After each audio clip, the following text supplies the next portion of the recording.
ಯುಗಾದಿ ಹಬ್ಬದ ವಿಶೇಷವಾಗಿ ಒಂದು ತುಂಬಾ ಚೆನ್ನಾಗಿರುವಂತಹ ನಮ್ಮ ದೇಹನ ಕೂಲಾಗಿಡುವಂತಹ ಮತ್ತು ಆರೋಗ್ಯಕ್ಕೆ ತುಂಬಾ ಉತ್ತಮವಾಗಿರುವಂತಹ ಬಾಯಿಗೆ ಸಖತ್ ರುಚಿ ಕೊಡುವಂತಹ ಹಾಲಿನ ಹೋಳಿಗೆ ಮಾಡೋದು ಹೇಗೆ ಅನ್ನೋದನ್ನು ಹೇಳ್ಕೊಡ್ತಾ ಇದ್ದೇನೆ. ರೆಸಿಪಿನ ಚೂರು ಮಿಸ್ ಮಾಡದೆ ಪೂರ್ತಿಯಾಗಿ ನೋಡಿ. ಖಂಡಿತವಾಗ್ಲೂ ಈ ರೆಸಿಪಿ ನಿಮಗೆ ತುಂಬ ಅಂತಂದರೆ ತುಂಬ ಇಷ್ಟ ಆಗುತ್ತೆ. ಸರಿ, ಹಾಗಾದರೆ ಈ ವಿಶೇಷವಾಗಿರುವಂಥ ರೆಸಿಪಿನ ಹೇಗೆ ಮಾಡೋದು ಅನ್ನೋದನ್ನು ನೋಡ್ಕೊಂಬರೋಣ. ಈ ಹಾಲಿನ ಹೋಳಿಗೆ ಮಾಡಲಿಕ್ಕೆ ನಾನು ಗೋಧಿ ಹಿಟ್ಟನ್ನು ಯೂಸ್ ಮಾಡ್ತಾ ಇದ್ದೇನೆ. ಒಂದು ಮಿಕ್ಸಿಂಗ್ ಬೌಲ್ ತಗೊಂಡು 2 ಕಪ್ಪಷ್ಟು ಗೋಧಿ ಹಿಟ್ಟನ್ನು ಇದಕ್ಕೆ ಹಾಕೊತಾ ಇದ್ದೇನೆ. ಈಗ ಇದಕ್ಕೆ ಒಂದು 1/4 ಕಪ್ಪಷ್ಟು ನಾವು ರವೆಯನ್ನು ಹಾಕೋಬೇಕಾಗುತ್ತೆ. ರವೆ ಯಾವುದಾದ್ರೂ ಓಕೆ. 1/4 ಟೇಬಲ್ ಸ್ಪೂನಷ್ಟು ಉಪ್ಪು, 1/4 ಟೇಬಲ್ ಸ್ಪೂನು ಬೇಡ, ಸ್ವಲ್ಪ ಹಾಕೊಳ್ಳಿ. ಚಿಟಿಕೆಯಷ್ಟು ಅರಿಶಿನ ಪುಡಿ, ಕಲರ್ ಚೆನ್ನಾಗಿ ಬರುತ್ತೆ. 1 ಟೇಬಲ್ ಸ್ಪೂನಷ್ಟು ತುಪ್ಪ, ಫ್ಲೇವರ್ ಚೆನ್ನಾಗಿ ಬರುತ್ತೆ. ಮೊದಲು ಒಂದ್ಸರಿ ಇದೆಲ್ಲದನ್ನು ನೀಟಾಗಿ ಕೈಯಿಂದ ಮಿಕ್ಸ್ ಮಾಡ್ಕೊಳ್ಳೋಣ. ಒಂದ್ಸರಿ ಎಲ್ಲ ಮಿಕ್ಸ್ ಮಾಡ್ಕೊಂಡಾದ ನಂತರ ಇವಾಗ ನಾವು ನೀರನ್ನು ಹಾಕೊಂಡು ಕಲಿಸ್ಕೋಬೋದು. ಈಗ ನಾವು ಸ್ವಲ್ಪನೇ ನೀರನ್ನು ಹಾಕೊಂಡು ಕಲಿಸ್ಕೋಬೇಕು. ನೆನ್ಪಿಟ್ಕೊಳ್ಳಿ, ನೀರು ಯಾವುದೇ ಕಾರಣಕ್ಕೆ ಜಾಸ್ತಿ ಹಾಕೋಬೇಡಿ. ಪೂರಿ ಹಿಟ್ಟಿದೆಯಲ್ವಾ, ಆ ಹದಕ್ಕೆ ನಾವು ಕಲಿಸ್ಕೋಬೇಕು. ನೋಡಿ, ಈ ಹದಕ್ಕೆ ಹಿಟ್ಟನ್ನು ಕಲಿಸ್ಕೋಬೇಕು. ನಾವು ಎಣ್ಣೆ ಏನು ಹಾಕೊಳ್ಳೋದು ಬೇಡ, ಯಾಕಂತಂದರೆ ತುಪ್ಪ ಹಾಕೊಂಡಿದ್ವಲ್ವ, ಸಾಕು. ಮತ್ತು ಈ ಹಿಟ್ಟು ಏನು ಅಂತಂದರೆ ತುಂಬ ಮೆತ್ತಗಾಗಬಾರ್ದು. ಇದು ಪರ್ಫೆಕ್ಟ್ ಆಗಿದೆ. ಇದನ್ನು ನಾವಿವಾಗ ಒಂದು ಅರ್ಧ ಗಂಟೆ ನೆನೆಯಲಿಕ್ಕೆ ಬಿಟ್ಬಿಡೋಣ. ಇವಾಗ ನಾವೊಂದು ಹಾಲನ್ನು ರೆಡಿ ಮಾಡ್ಕೋಬೇಕಾಗುತ್ತೆ. ಇದಕ್ಕೆ ಒಂದು ಪಾತ್ರೆನ ತಗೊಳ್ಳಿ. ನೋಡಿ, ಒಂದು ಸ್ವಲ್ಪ ಗೋಡಂಬಿ, ಒಂದು 8-10 ಬಾದಾಮಿ, ಇದನ್ನು ಹಾಕ್ಕೊಂಡು ಒಂದು ಸ್ವಲ್ಪ ಹುರಿದ್ಕೊಳ್ಳೋಣ. ಸ್ವಲ್ಪ ಇದು ರೋಸ್ಟ್ ಆಗಬೇಕು, ತುಂಬ ಅಲ್ಲ. ನೋಡಿ, ಇಷ್ಟ ಆಗಿರೋದು ಸಾಕು. ಇವಾಗ ಇದನ್ನ ಒಂದು ಮಿಕ್ಸಿಗೆ ಹಾಕಿ ಒಂದು ಸ್ವಲ್ಪ ನಾವು ಪುಡಿ ಮಾಡ್ಕೋಬೇಕಾಗುತ್ತೆ. ನೋಡಿ, ಈ ಥರ ಪುಡಿ ಆದರೆ ಸಾಕು. ಈಗ ನಾವಿದಕ್ಕೆ ಒಂದು ಅರ್ಧ ಕಪ್ಪಷ್ಟು ಕಾಯಿ ತುರಿ ಕೂಡ ಹಾಕ್ಕೊಂಡು ಗ್ರೈಂಡ್ ಮಾಡ್ಕೋಬೇಕಾಗುತ್ತೆ. ಇದೆಲ್ಲ ಯಾಕೆ ಹಾಕೋದು ಅಂತಂತಂದರೆ ಹಾಲು ತುಂಬ ರುಚಿಯಾಗಿ ಬರುತ್ತೆ. ಇದಕ್ಕೆ ಬೇಕಾದರೆ ಕೆಲವರು ಗಸಗಸೆ ಬೀಜ ಬರುತ್ತಲ್ವ, ಅದನ್ನು ಕೂಡ ಹುರಿದ್ಕೊಂಡು ಹಾಕೊತಾರೆ. ನಿಮ್ಮ ಮನೇಲಿದ್ದರೆ ಗಸಗಸೆ ಬೀಜ ಕೂಡ ಹುರಿದ್ಕೊಂಡು ಹಾಕೋಬೋದು, 1-2 ಟೇಬಲ್ ಸ್ಪೂನಷ್ಟು. ಇವಾಗ ಇದನ್ನು ಕೂಡ ರುಬ್ಕೊಳ್ಳೋಣ. ನೋಡಿ, ಇದು ರೆಡಿಯಾಗಿದೆ. ಈಗ ಒಂದು ಪಾತ್ರೆಯನ್ನು ತಗೊಂಡು ಅದಕ್ಕೊಂದು ಅರ್ಧ ಲೋಟದಷ್ಟು ನೀರನ್ನು ಹಾಕೊತಾ ಇದ್ದೇನೆ, ತಣ್ಣೀರು. 1/4 ಕಪ್ಪಷ್ಟು ಹಾಲಿನ ಪುಡಿಯನ್ನು ಹಾಕೊತಾ ಇದ್ದೇನೆ. ಹಾಲಿನ ಪುಡಿನ ಹಾಕ್ಕೊಂಡು ನೀಟಾಗಿ ಮಿಕ್ಸ್ ಮಾಡ್ಕೊಳ್ಳಿ. ಯಾಕೆ ತಣ್ಣೀರಲ್ಲಿ ಹಾಕಬೇಕು ಅಂತಂದರೆ, ಇಲ್ಲದಿದ್ದರೆ ಅದು ಗಂಟು ಆಗುತ್ತೆ. ಹಾಲಿನ ಪುಡಿ ಇಲ್ಲದಿದ್ದರೆ ಒಂದು ಅರ್ಧ ಟೇಬಲ್ ಸ್ಪೂನಷ್ಟು ಅಕ್ಕಿ ಪುಡಿಯನ್ನು ಹಾಕೋಬೋದು. ಇದು ಯಾಕಂತಂದರೆ ಹಾಲಿದೆಯಲ್ವ, ಅದು ದಪ್ಪ ಬರಲಿಕ್ಕೆ ನಾವು ಮಾಡ್ಕೊಳ್ಳುವಂಥದ್ದು. ನೀಟಾಗಿ ಮಿಕ್ಸ್ ಮಾಡ್ಕೊಳ್ಳಿ. ಈಗ ಇದಕ್ಕೆ ನಾವು ರೆಡಿ ಮಾಡಿಟ್ಕೊಂಡಿರುವಂಥದ್ದು ಪುಡಿ ಇದೆಯಲ್ವ, ಈ ಗೋಡಂಬಿ ಮತ್ತು ಕಾಯಿ ತುರಿದು ಇದನ್ನ ಹಾಕೋಬೇಕು. ಇದನ್ನು ಕೂಡ ಅಷ್ಟೇ ಹಾಕ್ಕೊಂಡು ನೀಟಾಗಿ ಮಿಕ್ಸ್ ಮಾಡ್ಕೊಂಡ್ಬಿಡಿ. ಇದಕ್ಕೆ ಪುಡಿ ಮಾಡಿಟ್ಟಿರುವಂಥ ಏಲಕ್ಕಿ ಕೂಡ ಹಾಕೊತಾ ಇದ್ದೇನೆ. ಒಂದು 4-5 ಏಲಕ್ಕಿನ ಚೆನ್ನಾಗಿ ಗುದ್ಕೊಂಡು ಇಟ್ಕೊಂಡಿದ್ದೆ. ಈಗ ಇದಕ್ಕೆ ನಾನೊಂದು ಅರ್ಧ ಲೀಟರಷ್ಟು ಹಾಲನ್ನು ಹಾಕೊತಾ ಇದ್ದೇನೆ. ಸ್ವಲ್ಪ ಕಾಯಿಸಿರುವಂಥದ್ದು. ಸ್ಟವ್ ಮೇಲೆ ಹೈ ಫ್ಲೇಮಲ್ಲಿ ಇಟ್ಬಿಟ್ಟು ಈ ಹಾಲನ್ನು ಕಾಯಿಸಬೇಕು ಕುದಿಯೋ ತನಕ. ಅನಂತರ ನಾವು ಸ್ವಲ್ಪ ಊರಿನ ಕಮ್ಮಿ ಮಾಡ್ಕೋಬೋದು.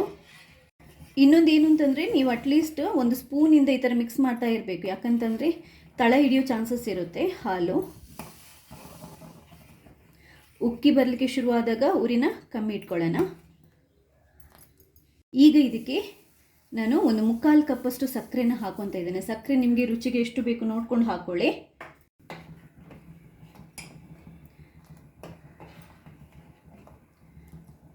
ಮಿಕ್ಸ್ ಮಾಡಿಕೊಂಡು ಕಮ್ಮಿ ಉರಿ ಇಟ್ಕೊಂಡು ಇನ್ನೂ ಒಂದು 4-5 ನಿಮಿಷ ನಾವು ಇದನ್ನ ಕುದೀಲಿಕ್ಕೆ ಬಿಡಬೇಕು. ಯಾಕಂತಂದರೆ ಇನ್ನೊಂದು ಚೂರು ಈ ಹಾಲು ದಪ್ಪ ಆಗಬೇಕು.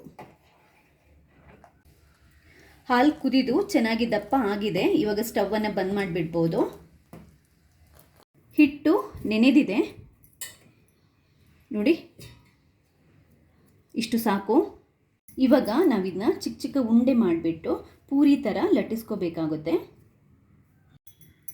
ತುಂಬ ದೊಡ್ಡ ಉಂಡೆ ಅಲ್ಲ, ಪೂರಿಗೆ ಎಷ್ಟು ದೊಡ್ಡ ಉಂಡೆ ಮಾಡ್ತೀವಿ ಅಷ್ಟೇ. ನೋಡಿ, ಈ ಥರ ನೋಡಿ, ಒಣ ಹಿಟ್ಟನ್ನು ಒಂಚೂರು ಕೋಟ್ ಮಾಡಿಕೊಂಡು, ಜಾಸ್ತಿ ಅಲ್ಲ ಸ್ವಲ್ಪ ಕೋಟ್ ಮಾಡಿಕೊಂಡು ಇದನ್ನ ನಾವಿವಾಗ ಪೂರಿ ಥರ ಲಟ್ಟಿಸ್ಕೋಬೇಕು.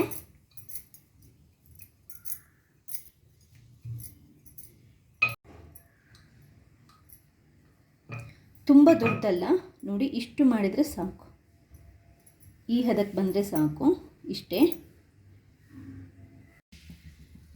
ಈಗ ಸ್ಟವ್ ಮೇಲೆ ಒಂದು ಪ್ಯಾನ್ ಇಟ್ಟು ಎಣ್ಣೆನ ಕಾಯಿಸ್ಕೋಬೇಕು. ಮೀಡಿಯಮ್ ಫ್ಲೇಮಲ್ಲಿ ಇಟ್ಕೊಂಡು ಎಣ್ಣೆನ ಕಾಯಿಸ್ಕೊಳ್ಳಿ. ಕಾದ ನಂತರ ಈ ಪೂರಿ ಮಾಡಿದ್ವಲ್ವ ಅದನ್ನ ಇದಕ್ಕೆ ಹಾಕೋಬೇಕು.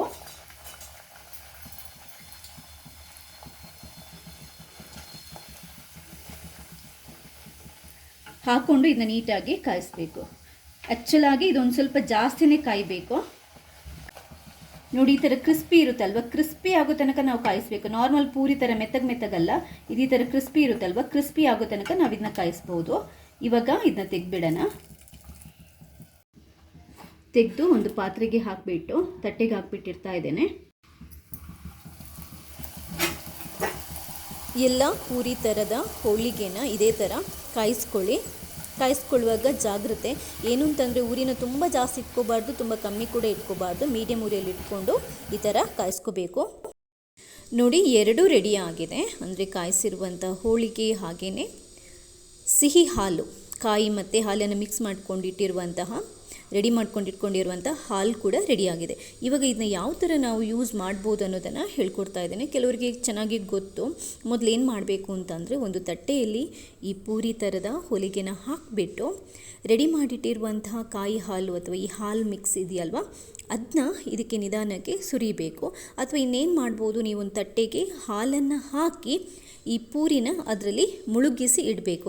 ಅಟ್ಲೀಸ್ಟ್ ಒಂದು ಹಾಲು ಹಾಕಿ ಹಾಗೇ ತಿನ್ನೋದಲ್ಲ, ಅಟ್ಲೀಸ್ಟ್ ಹಾಲು ಹಾಕಿ ಒಂದು 10 ನಿಮಿಷ ಆದರೂ ನಾವು ಇದನ್ನ ಬಿಟ್ಟು ಈ ಹಾಲಲ್ಲಿ ಕಂಪ್ಲೀಟಾಗಿ ಮುಳುಗಿಸಿ ಬಿಟ್ಟು ನಾವು ಆಮೇಲೆ ತಿನ್ನುವಂಥದ್ದು ಎಂಥ ಅದ್ಭುತವಾಗಿರುವಂತಹ ರುಚಿ ಇರುತ್ತೆ ಅಂತಂದರೆ, ಆ ಹೋಳಿಗೆ ಅಂದರೆ ಆ ಕ್ರಿಸ್ಪಿ ಇರುತ್ತಲ್ವ ಪೂರಿ ಥರ, ಅದು ಪೂರ್ತಿ ಕ್ರಿಸ್ಪಿನೆಸ್ ಹೋಗಬಾರ್ದು. ಒಂದು ಸ್ವಲ್ಪ ಕ್ರಿಸ್ಪಿ ಇರುವಾಗಲೇ ನಾವು ಹಾಲಿನ ಜೊತೆ ತಿನ್ನಬೇಕು.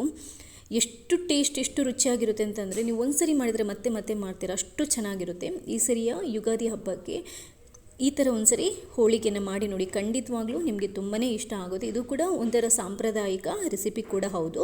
ಇನ್ನೊಂದು ಏನು ಅಂತಂದರೆ, ನಾವು ಈ ಸೆಕೆ ಟೈಮಲ್ಲಿ ಕಾಯಿ ಮತ್ತು ಹಾಲು ಹಾಕಿ ಈ ಥರ ಹೋಳಿಗೆ ಮಾಡ್ಕೊಂಡು ತಿಂದರೆ ಅದು ದೇಹಕ್ಕೆ ಕೂಡ ತುಂಬಾ ಒಳ್ಳೆಯದು. ನಮ್ಮ ದೇಹನ ತುಂಬ ತಂಪಾಗಿಡುತ್ತೆ ಈ ಟೈಮಲ್ಲಿ. ಸೊ ಈ ಸೀಸನಿಗೆ ಪರ್ಫೆಕ್ಟ್ ಆಗಿರುವಂಥ ಹೋಳಿಗೆ ಅಂತಲೇ ಹೇಳ್ಬೋದು. ರೆಸಿಪಿ ಇಷ್ಟ ಆದರೆ ಈ ವಿಡಿಯೋನ ಲೈಕ್ ಮಾಡಿ, ಹಾಗೆ ನೀವು ಮಾತ್ರ ನೋಡೋದಲ್ಲ ಬೇರೆಯವರಿಗೆ ಕೂಡ ಶೇರ್ ಮಾಡಿ. ಥ್ಯಾಂಕ್ಸ್ ಎಲ್ರಿಗೂ.